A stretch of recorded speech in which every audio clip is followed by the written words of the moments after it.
Hi friends, எல்லோரும் என்ன பண்ணுறீங்க? இன்றைக்கி உருளைக்கிழங்கு முட்டைக்கிழம்பு எப்படி செய்யணும்னு பார்க்கலாமா? வாங்க பார்க்கலாம்.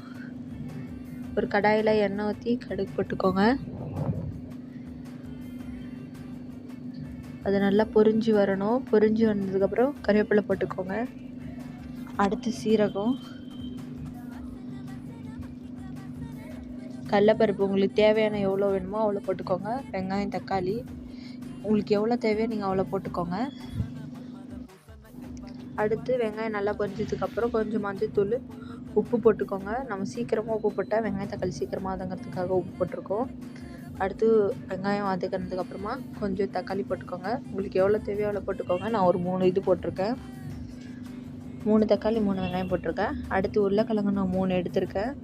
அதே இதில் உருளைக்கிழங்கு நான் சின்னசாக பொடிசாக அடுத்து உருளைக்கிழங்கு நல்லா வதங்கிறதுக்கு போட்டுடலாம். அடுத்து 3 ஸ்பூன் மிளகாத்தூள் போட்டுருங்க.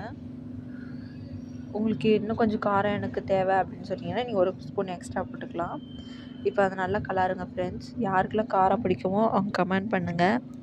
யாருக்கெல்லாம் எல்லாம் எனக்கு இனிப்பு தான் பிடிக்கும் அப்படின்னு சொல்கிறவங்க லைக் பண்ணிவிடுங்க ஃப்ரெண்ட்ஸ். அடுத்து நம்ம இது மிளகாத்தூள் போட்டு நல்லா வதக்கிக்கலாம். வதக்கினதுக்கப்புறமா உங்களுக்கு தேவையான அளவுக்கு தண்ணி ஊற்றிக்கோங்க. அதுக்குன்னு ரொம்ப ஊற்றிடாதீங்க ஃப்ரெண்ட்ஸ்.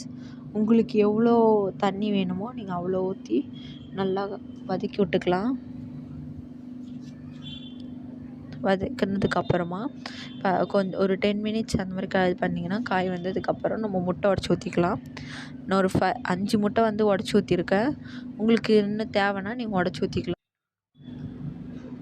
அது பாருங்கள், 5 மினிட்ஸ் கழித்து தான் நீங்கள் கிளறணும். உடனே கிளறினீங்கன்னா முட்டை வேகாது.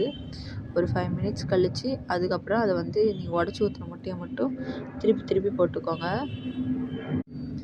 இது பாருங்கள் ஃப்ரெண்ட்ஸ், இப்போது 5 மினிட்ஸ் கழித்து நல்லா வெந்துருச்சு. இது சப்பாத்தி, பூரி, தோசை, இட்லி, சாப்பாட்டுக்கெல்லாம் நீங்கள் வச்சு இது பண்ணலாம். நான் சாப்பாட்டுக்கு வச்சு சாப்பிட்டு ட்ரை பண்ணேன். வேறு லெவல் டேஸ்ட் ஃப்ரெண்ட்ஸ். இதே மாதிரி வேறு என்ன பண்ணால் நீங்கள் கமெண்ட்டில் சொல்லுங்கள். ஓகே, பாய். சப்ஸ்கிரைப் பண்ணுங்கள் ஃப்ரெண்ட்ஸ்.